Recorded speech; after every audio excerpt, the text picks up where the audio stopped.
Alright, everybody, it is going to be day 10 of 31 Days of Horror slash 31 Days of Halloween.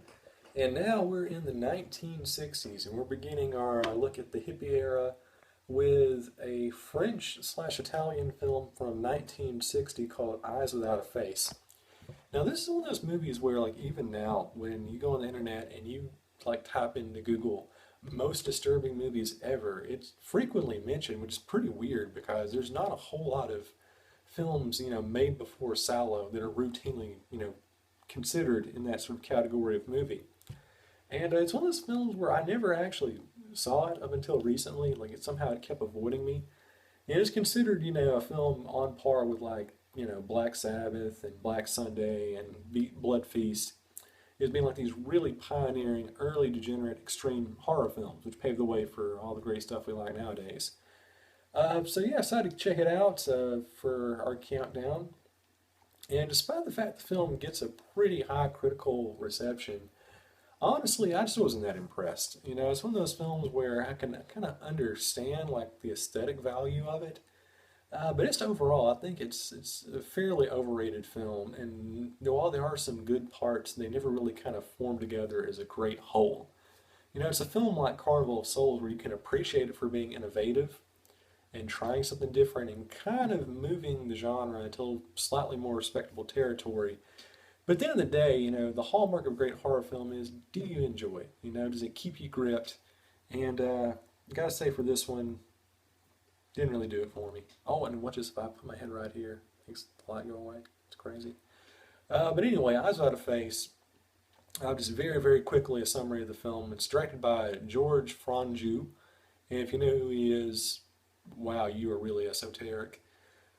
But basically, it's about this guy who's like a really sadistic mad scientist, and his daughter is in sort of freak accident. Her face is disfigured, and he makes her wear this really creepy, like solid white mask, like a porcelain doll, all the time. And basically, his entire shtick is he goes out and he kidnaps women so he can drug them and carve their faces off so he can do a transplant on his own daughter. And I know what you're thinking. Wow, that sounds really, really creepy. And it is. But the thing is, the execution of it, I think, just doesn't work. Because for one thing, like the actual like skin scenes, I mean, they were pretty grisly considering the time frame. But just overall, I mean, after you see it like two or three times, it kind of loses the value. And you kind of keep expecting there to be like some sort of great like character development with the daughter.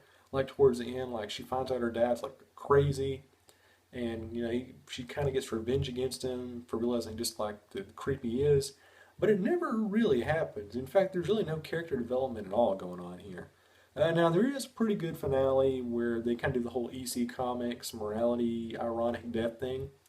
But just before then, I mean, it's just a lot of, well, to be frank, nothingness, You've got the one girl running around with the creepy mask, just looking creepy. You've got the doctor doing like these really long, drawn out procedures.